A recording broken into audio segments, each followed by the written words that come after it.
नमस्कार मित्रांनो, आपल्या घरात प्रत्येक वस्तू आपल्या मनावर आणि वातावरणावर परिणाम करते. पण तुम्हाला माहिती आहे का, आपण रोज वापरत असलेल्या बेडवरील चादर देखील आपल्या ऊर्जा, मनस्थिती आणि वास्तूशी संबंधित मानली जाते. अनेकांना हा प्रश्न पडतो की चादरीचा रंग खरंच भाग्यावर परिणाम करतो का?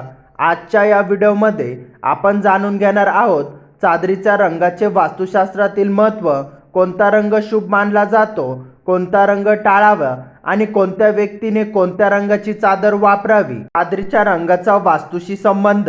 वास्तुशास्त्रानुसार प्रत्येक रंग विशिष्ट ऊर्जा निर्माण करतो, पण झोपताना सुमारे 6 ते 8 तास त्या रंगाच्या वातावरणात असतो. त्यामुळे त्या रंगाचा परिणाम आपल्या मनावर, विचारावर आणि भावनावर होऊ शकतो. जरी भाग्य पूर्णपणे चादरीच्या रंगावर अवलंबून नसेल, तरी योग्य रंग सकारात्मक वातावरण निर्माण करण्यात मदत करू शकतं.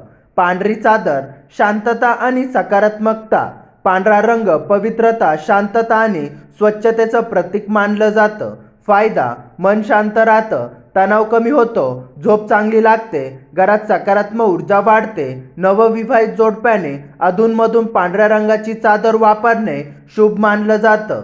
हलकी निळी चादर, मानसिक स्थिरता. निळा रंग आकाशी आणि पाण्याशी संबंधित आहे. फायदा: राग कमी होतो, मन शांत राहतं, चिंता कमी होते. विद्यार्थ्यांसाठी उपयोगी. जर घरात सतत वाद होत असतील तर हलक्या निळ्या रंगाची चादर वापरणं फायदेशीर मानलं जातं. हिरवी चादर, प्रगती आणि समृद्धी. हिरवा रंग निसर्ग, वाढ आणि समृद्धीचं प्रतीक आहे. फायदा: आर्थिक प्रगतीसाठी शुभ, मानसिक ताजेपणा वाढतो, सकारात्मक विचार येतात. व्यवसाय करणाऱ्या लोकांसाठी हिरवा रंग शुभ मानला जातो. गुलाबी चादर, प्रेम आणि नातेसंबंध. गुलाबी रंग प्रेम, आपुलकी आणि सौम्यता दर्शवतो. फायदा: पती पत्नीमध्ये प्रेम वाढतं, घरातील वातावरण आनंदी राहतं, नातेसंबंध सुधारता. जोडप्याच्या बेडरूमसाठी गुलाबी रंग अत्यंत शुभ मानला जातो. पिवळी चादर, ज्ञान आणि शुभता. पिवळा रंग गुरुग्रहाशी संबंधित मानला जातो. फायदा: आत्मविश्वास वाढतो, सकारात्मक विचार येतात, अभ्यासात लक्ष केंद्रित होतं. विद्यार्थ्यांसाठी आणि आध्यात्मिक साधन करण्यासाठी हा रंग चांगला मानला जातो. क्रीमी किंवा ऑफ व्हाईट चादर. हा रंग सर्वात संतुलित रंगांपैकी एक मानला जातो. फायदा: मन शांत राहतं, बेडरूम आकर्षक दिसतो, वास्तूला संतुलित वाढवते. हा रंग जवळपास प्रत्येकासाठी योग्य आहे. कोणता रंग टाळावेत? काळी चादर. वास्तूनुसार काळा रंग जास्त प्रमाणात वापरणे टाळावे, कारण नकारात्मक वाढली भावना निर्माण होऊ शकते. उदासीनता वाढू शकते. बेडरूममध्ये जडपणा जाणू शकतो. गडद लाल चादर. लाल रंग ऊर्जा दर्शवतो, पण खूप गडद लाल रंग बेडरूममध्ये वापरणं टाळावे, कारण राग वाढू शकतो, अस्वस्थ निर्माण होऊ शकते, झोपेवर परिणाम होऊ शकतो. खूप गडद रंग.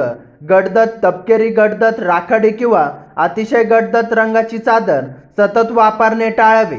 पती पत्नीसाठी कोणता रंग शुभ? गुलाबी, हलका लाल, क्रीमी, पांढरा, हलका जांभळा.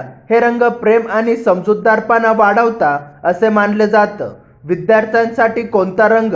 हलका हिरवा, पिवळा, हलका निळा.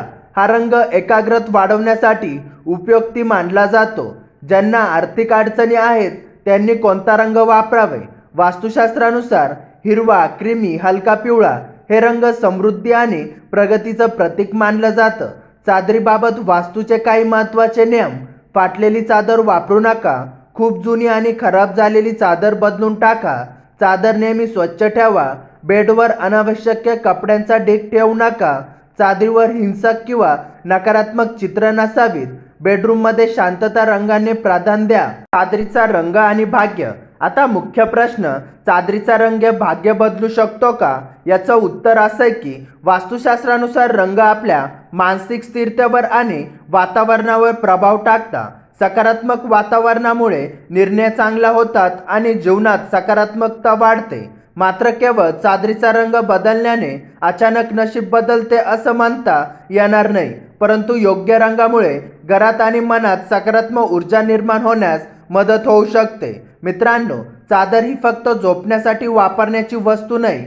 वास्तुशास्त्रानुसार तिचा रंग आपल्या मनस्थितीवर आणि घरातील वातावरणावर परिणाम करू शकतो. जर तुम्हाला शांतता हवी असेल तर पांढरा किंवा निळा, प्रगतीसाठी हिरवा, प्रेमासाठी गुलाबी आणि सकारात्मकतेसाठी पिवळा किंवा क्रीमी रंग निवडू शकता. तुमच्या बेडरूममध्ये सध्या कोणत्या रंगाची चादर आहे कमेंटमध्ये नक्की सांगा. व्हिडिओ आवडला असेल तर लाईक करा, शेअर करा आणि अशाच वास्तुशास्त्रीय संबंधित माहितीसाठी चॅनलला सबस्क्राईब करायला विसरू नका. धन्यवाद.